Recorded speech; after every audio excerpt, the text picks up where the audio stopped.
사무엘상 강의 59번째 시간, 영적 쌍둥이, 운명의 동역자, 이런 제목을 가지고 말씀을 나누겠습니다. 지난 설교에서는 다윗이 골리앗을 죽였을 때 정작 그에게는 칼이 없었다, 그것을 강조해서 말씀드렸어요. 여호와의 구원이 칼과 창에 있지 아니함을 알리기 원했던 다윗, 그 다윗은 그렇게 소원을 이루었습니다. 그 기도 제목이 응답이 되었습니다. 정말 믿기 힘든 일이 일어난 것입니다. 이스라엘의 작은 목동이 블레셋의 거인을 이겼습니다. 이 일로 인해서 결국 전쟁에서도 승리하였다, 그렇게 성경은 말씀해주고 계세요. 다윗이 한순간에 이스라엘의 영웅이 된 것은 어쩌면 당연합니다. 그리고 오늘의 본문에서는 다윗이 골리앗을 죽인 후 어떤 변화 속에 있었는지를 보여줍니다. 설교 제목은 이 시기에 다윗이 또 얼마나 중요한 만남들을 가졌었는지, 그것을 저희 가운데 말씀해 주고 있어요. 자, 오늘의 본문으로 저희가 바로 들어가 보겠습니다. 먼저 성경은 사울의 관심이 다윗의 가문에 있었다, 그것을 말씀해 줍니다. 55절 56절, 사울이 다윗이 블레셋 사람을 향하여 나아감을 보고 군사령관 아브넬에게 묻되, 아브넬아, 이 소년이 누구의 아들이냐? 아브넬이 이르되, 왕이여, 왕의 사심으로 맹세하옵나니 내가 알지 못하나이다 하매, 왕이 이르되, 너는 이 청년이 누구의 아들인가 물어보라 하였더니. 이 구절들은 이렇게 시작되죠. 사울이 다윗이 블레셋 사람을 향하여 나아감을 보고, 이미 싸움이 끝났는데 성경의 순서상으로는, 그렇죠? 잠시 시간을 돌려서 다윗이 블레셋 사람 골리앗에게 나아갈 때 그때로 돌아가는 것이죠. 이 시점에서 사울은 가장 먼저 다윗이 어떤 가문에 속해 있는지, 누구의 아들인지, 이것에 대해서 관심을 보였다는 것입니다. 아브넬아, 이 소년이 누구의 아들이냐? 아브넬은 사울의 사촌이자 당시 군대 장관이었는데요, 곁에 있던 그에게 물었던 것입니다. 아브넬은 모른다고 합니다. 모른다. 그러자 사울은 이 청년이 누구의 아들인가 물어보라, 그 재차 다윗의 출신 가문에 대해서 궁금해하는 것을 저희가 보게 됩니다. 사울이 왜 다윗의 출신 가문에 대해서 궁금해했을까요? 사실 우리 문화권에서는 잘 이해할 수 있죠. 사극 같은 거 보면, 그렇죠? 대하 드라마나 기타 등등 사극 같은 것을 보면 이런 류의 대사들이 자주 등장하지 않습니까? 예를 들어서 어느 댁 도령이신지, 그렇죠? 또 어느 댁 교수이신지, 이런 것들입니다. 그것을 파악하려고 하는 사람들의 노력이 있죠. 그것을 궁금해하는 거예요. 다른 여러 가지 것들을 궁금해할 수도 있는데, 예전 사람들은 신분, 출신, 가문, 이런 것에 대해서 중시했던 것이죠. 그렇죠? 고대 사회에서 이것은 아주 중요한 정보였다는 것을 저희가 알 수 있습니다. 더욱이 사울은 골리앗을 이기는 자에게 딸을 주기로 했었죠. 여러 가지 조건을 걸었었는데 그 중에 왕의 사위를 삼겠다, 그런 것도 있었기 때문에 궁금증이 겸사겸사 자연스럽게 올라왔다, 저희가 그렇게도 볼 수가 있겠습니다. 자, 57절 58절 말씀, 다윗이 그 블레셋 사람을 죽이고 돌아올 때에 그 블레셋 사람의 머리가 그의 손에 있는 채 아브넬이 그를 사울 앞으로 인도하니, 사울이 그에게 묻되, 소년이여 누구의 아들이냐 하니, 다윗이 대답하되, 나는 주의 종 베들레헴 사람 이새의 아들이니이다 하니라. 자, 다윗이 마침내 골리앗을 죽이고 사울 앞에 서게 됩니다. 그를 먼저 영접한 사람은 아브넬이었습니다. 그리고 아브넬은 즉시 다윗을 사울에게로 인도합니다. 이때 다윗의 손에는 골리앗의 머리가 있었다. 그렇게 말씀해 주고 계세요. 왕에 대한 존경과 충성의 표시로 가장 의미 있는 전리품이라고 할 수 있는 적장의 수급을 그렇게 바치는 것이 그때의 관례였다고 하지요. 그래서 다윗은 그 머리를 들고 사울에게로 왔었던 것입니다. 사울 입장에서는 뭐 얼마나 귀하고 복된 일입니까? 너무나 감사한 그런 청년이 아닐 수가 없는 것이죠. 자신을 구했고 또 나라를 구했기 때문에 골리앗의 머리까지 들고 오니까 그 순간만큼은 다윗이 얼마나 예뻐 보였을까, 그런 생각을 하게 되는 것입니다. 그리고 그때 드디어 다윗의 입을 통해서 직접 그 가문의 정보를 듣게 되는 것이죠. 나는 주의 종 베들레헴 사람 이새의 아들이니이다. 성경의 독자들은 이미 알고 있는 그러한 정보를 사울은 이제 알게 되었다는 것입니다. 자, 그렇게 이 놀라운 청년 다윗에 대해서 사울은 알아가기 시작합니다. 그런데 사울과의 두 번째 만남, 그렇죠? 그 두 번째 만남만 있었던 것이 아니고 또 다른 의미 있는 만남이 있었다는 것을 저희가 알 수 있어요. 만남들이 많죠. 예를 들어서 다윗과 아브넬, 이 두 사람도 오랜 악연이에요. 그런데 그 악연도 여기서 시작되고요. 또 다윗과 사울도 결코 가볍지 않은 인연인데 여기서 다시 이어집니다. 그런데 이제 만나는 요나단은 어떤 면에서 가장 특별한 관계가 됩니다. 어느 정도인가?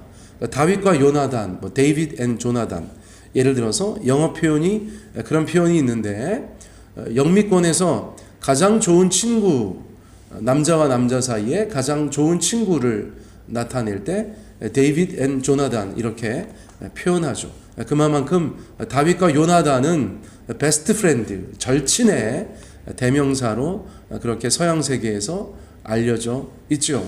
바로 그 요나단을 오늘 다윗이 만나는 것이고 그 다윗을 오늘 요나단이 만나게 되는 것입니다. 자, 장이 바뀌죠. 자, 18장 1절 다윗이 사울에게 말하기를 마침에 요나단의 마음이 다윗의 마음과 하나가 되어 요나단이 그를 자기 생명같이 사랑하니라. 다윗과 사울은 제법 오랜 시간 대화를 나눈 것 같습니다.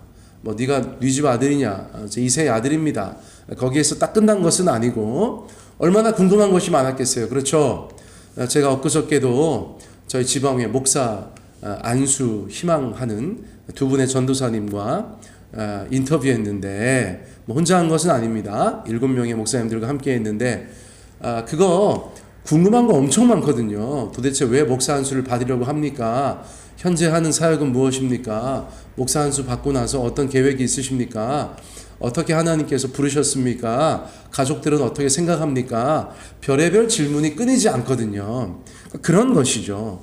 사울이 지금 다윗을 보고 궁금한 게 얼마나 많았겠습니까? 물어보고 싶은 게 얼마나 많았겠습니까?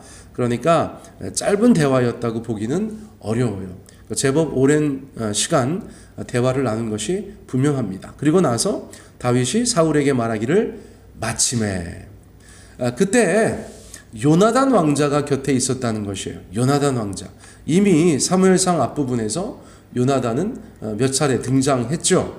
저희가 요나단에 대해서 좋은 인상을 가지고 있습니다. 그런데 그 요나단이 이 시간을 통해서 다윗에게 엄청난 끌림을 느꼈던 것 같아요. 자, 성경이 뭐라고 합니까? 요나단의 마음이 다윗의 마음과 하나가 되어 요나단이 다윗을이죠. 그를 자기 생명같이 사랑하니라. 야, 이 표현을 읽다 보면 뭐 한두 번 읽은 것이 아니지만 읽을 때마다 너무 과한 것이 아닌가. 아니, 어떻게 이런 일이 벌어질 수 있는가. 그러니까 요점은 요나단이 다윗에게 완전히 매료되었다는 것이죠.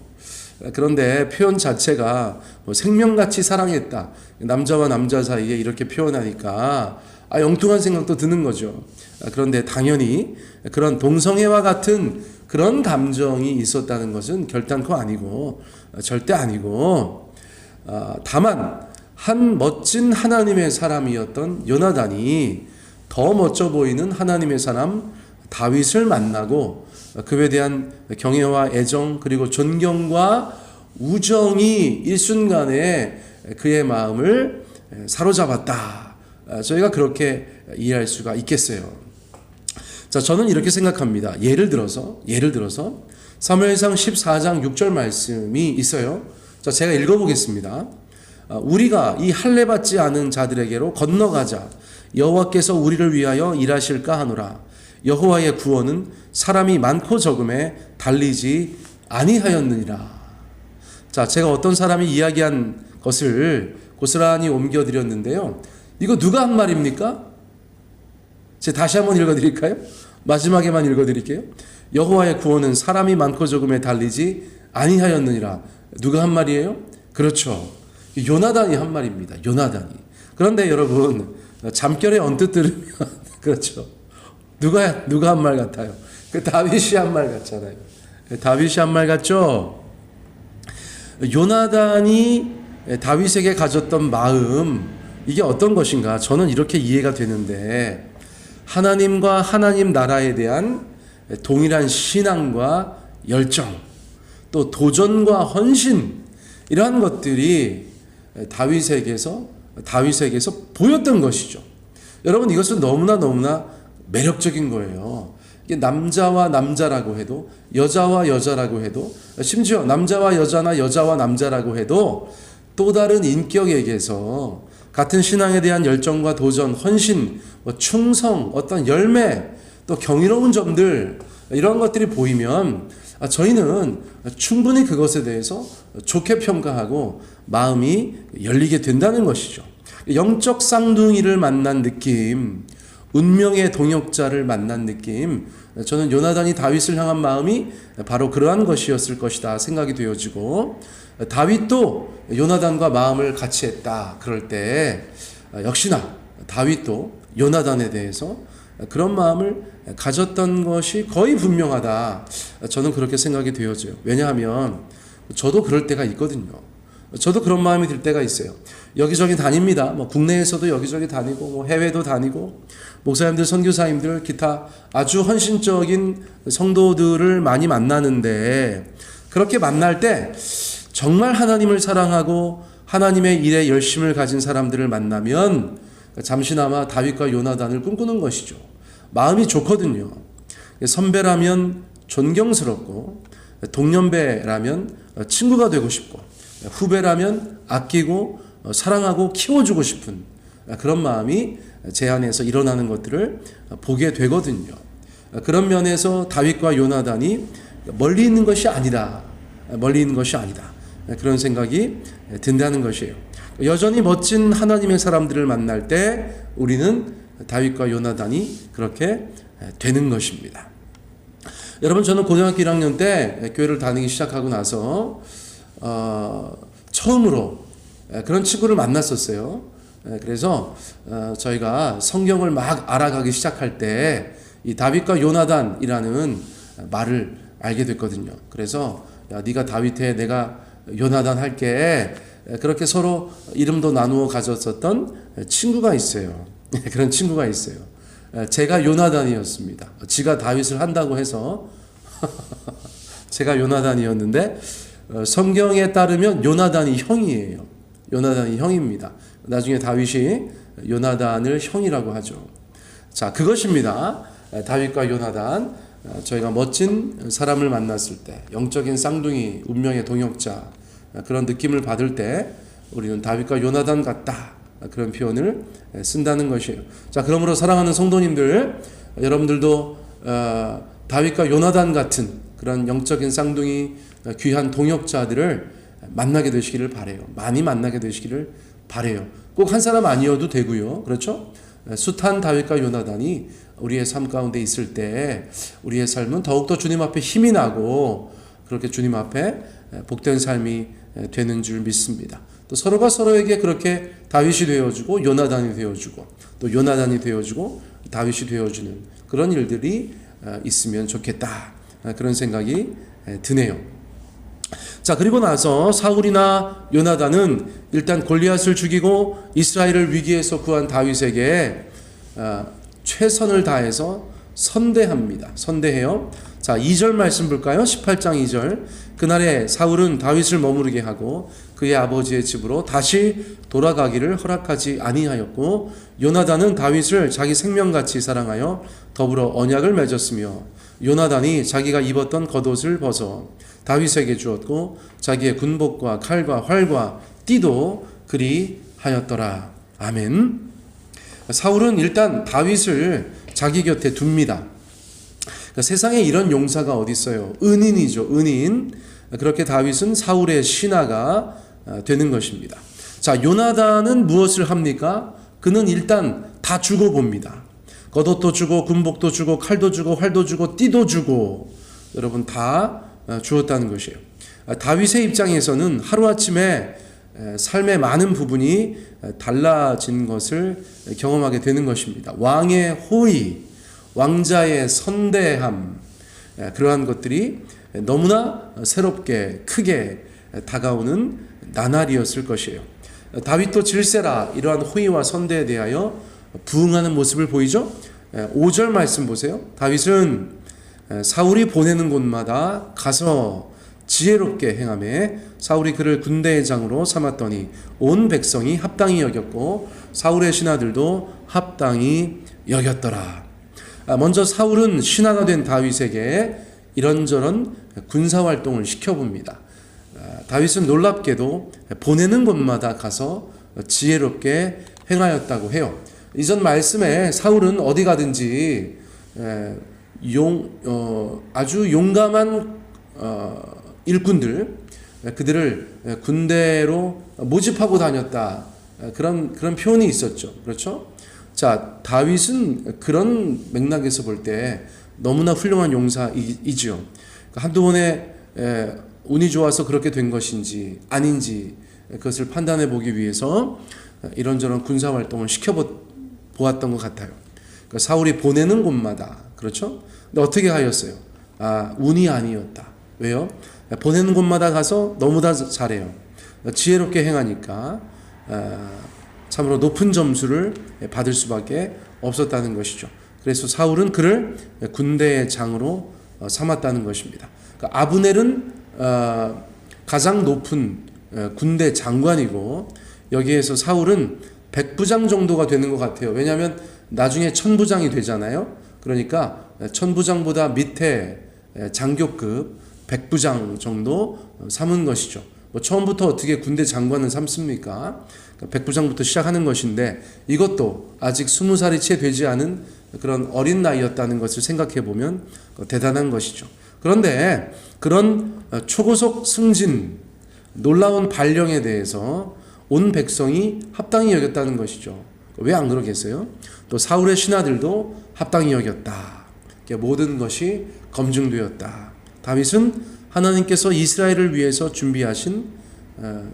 준비된 용사였다. 그것을 성경이 저희 가운데 말씀해주고 있는 것이에요. 사랑하는 성도님들, 오늘은 특별히 다윗과 요나단에 대해서 강조해서 말씀드렸어요. 영적인 쌍둥이, 운명의 동역자, 우리에게도 그런 사람들이 있으면 좋겠다. 위에서 기도하는 저 여러분 되었으면 좋겠고요. 하나님 앞에서 서로가 서로에게 서로의 신앙과 삶에 있어서 큰 힘과 위로와 도전과 그리고 격려가 되는 그런 하나님의 사람들이 우리 주변에 많기를 위하여 기도하기를 원합니다. 자, 오늘 설교 말씀은 이것으로 마치겠습니다.